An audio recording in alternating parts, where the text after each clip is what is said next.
Good evening friends. IBPS PO mains का इंतज़ार result का आप लोग लंबे समय से कर रहे हैं। इंतज़ार हमें लगता है तो ख़त्म होने वाला है और IBPS PO मेंस के इंटरव्यू के लिए तैयारी तो चल ही रही होगी आप लोग की। तो उस तैयारी में हम सोच रहे हैं क्यों ना अपना इंटरव्यू एक्सपीरियंस शेयर कर दें, हो सकता है उससे कुछ ना कुछ हेल्प मिल जाए। तो मैं अपना एक एक शब्द जैसे जैसे गया था, जैसे जैसे हुआ था वैसे शेयर करता हूँ आपको देखिए, अगर आपको हेल्प मिल जाए तो अच्छी बात है।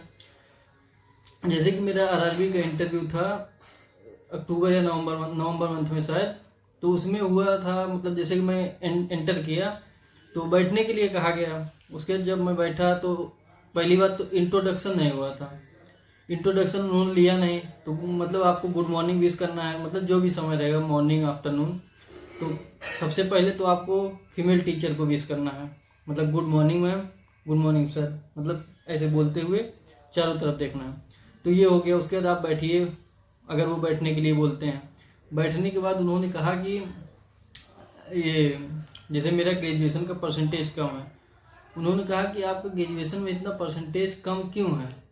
तो जैसे मैंने रिप्लाई दिया कि सर उस समय मतलब थोड़ा मैं सीरियस नहीं था तो गड़बड़ हो गया था मेरा परसेंटेज। तो उन्होंने कहा ठीक है, अच्छा IBPS PO मेंस का इंटरव्यू दिए होंगे, अरे ये मेंस एग्ज़ाम दिए होंगे। हम कहे हाँ सर। तो बोले ठीक है, कैसा गया। तो वो बताया मैं।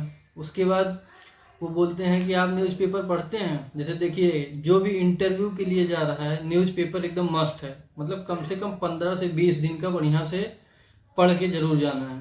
तो मतलब मैं ज़्यादा पढ़ा नहीं था न्यूज़पेपर, अप्रॉक्स 5-6 दिन ही पढ़ा था क्योंकि टाइम नहीं मिल पाया। पहला इंटरव्यू था मेरा, तो पहला इंटरव्यू था तो ये सब चीज़ें पढ़ रहा था। इकोनॉमिक्स आइडिया नहीं था क्या होगा कैसे होगा।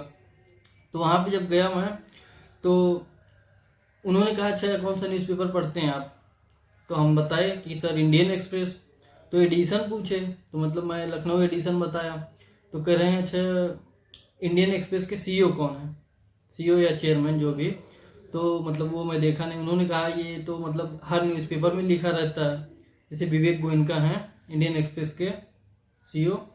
तो हमने कहा सर ध्यान नहीं दिए। तो उन्होंने पूछा आप कौन सा न्यूज़ पढ़ते हैं ज़्यादा। तो उससे पहले तो उन्होंने पूछा कि हाँ रिसेंटली महुआ मोइत्रा का उस समय जो इस मतलब लोकसभा में क्वेश्चन आस्क करने के लिए करप्शन का केस चल रहा था, उसके बारे में उन्होंने पूछा। मतलब मैंने बताया लेकिन पार्टली, थोड़ा आधा, मतलब आधा एग्जैक्ट, मतलब पूरा एकदम अच्छे से नहीं पढ़ा हुआ था। हेडलाइन पढ़ा हुआ था तो थोड़ा वही बताया। उसके बाद उन्होंने कहा अच्छा ये बताइए एंजेलो मैथ्यूज एक दिन पहले इंटरव्यू से ये क्या बोलते हैं श्रीलंका का टेस्ट नहीं, वर्ल्ड कप में एंजेलो मैथ्यूज बिना खेले रन आउट हो, वो टाइम आउट हो गए थे। तो उन्होंने कहा कि एंजेलो मैथ्यूज मतलब बताइए क्या कहानी थी। तो उसको बताया, मैं एक्सप्लेन किया, बड़ी उसको अच्छे से बताया क्योंकि क्रिकेट देखता हूँ। उसके बाद बोले कि ऐसा क्या हुआ, तो फोर्थ एम्पायर के बारे में पूछे। तो फोर्थ एम्पायर, थर्ड एम्पायर ये सब पूछ लिए, मतलब वो करंट में हॉट टॉपिक था तो इसलिए पूछे।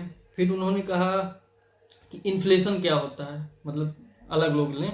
तो इन्फ्लेशन पूछा तो इन्फ्लेशन में बताया, उसका आंसर दिया। तो इन्फ्लेशन में जैसे वो घुमाने की कोशिश कर रहे थे कि मान लीजिए आज सैलरी किसी की 50,000 है, कल को आज इन्फ्लेशन अगर इतना है तो कल को इन्फ्लेशन बढ़ क्यों रहा है, सैलरी तब भी उसकी 50,000 है। तो मैंने समझाने की कोशिश की कि सर मतलब ये सैलरी तो मान लीजिए कांस्टेंट रहती है, इन्फ्लेशन या डिमांड होता है या जो भी होता है, तो वो चीज़ मैं बताया मतलब पार्टली। तो मतलब मानने को तैयार नहीं थे। तो मैंने कहा सर मतलब हमारी जानकारी के हिसाब से इतना पता था, बाकी पढ़ना पड़ेगा हमको। तो उन्होंने कहा ठीक है तो आप जा सकते हैं। तो मैं उठ रहा था तो एक लेडीज टीचर मैम बैठी हुई थी, तो उन्होंने कहा कि एक क्वेश्चन हमें भी बता दीजिए। तो हमने कहा जी मैम पूछिए।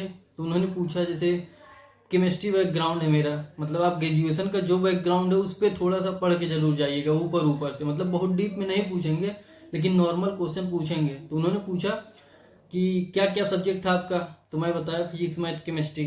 तो मैथ में क्या ही पूछेंगे। तो उन्होंने पूछा केमिस्ट्री का। तो मैम ने, तो उन्होंने कहा कि ये बताइए वैलेंसी क्या होता है। तो मैंने वैलेंसी बताया। फिर उन्होंने वैलेंसी के डेफिनेशन में इलेक्ट्रॉन आया। तो उन्होंने पूछा अच्छा इलेक्ट्रॉन रहता कहाँ है। तो मैंने कहा कि ऑर्बिट में रिवॉल्व करता है। तो वही ऑर्बिट पूछा। फिर प्रोटॉन और न्यूट्रॉन के बारे में पूछा। तब उन्होंने कहा ठीक है आप जा सकते हैं। मतलब हो गया था इंटरव्यू। ओवरऑल ये क्वेश्चन मेरा बैकग्राउंड वाला जो था ग्रेजुएशन केमिस्ट्री वाला ये अच्छा हुआ था और बाकी सब सही हुआ था। देखिए मतलब पूरा इंटरव्यू का एक्सपीरियंस यही था। आप लोग इससे अगर कुछ हेल्प मिल सके तो ले लीजिए। बाकी आज के लिए धन्यवाद, मिलते हैं अपने अगले वीडियो में।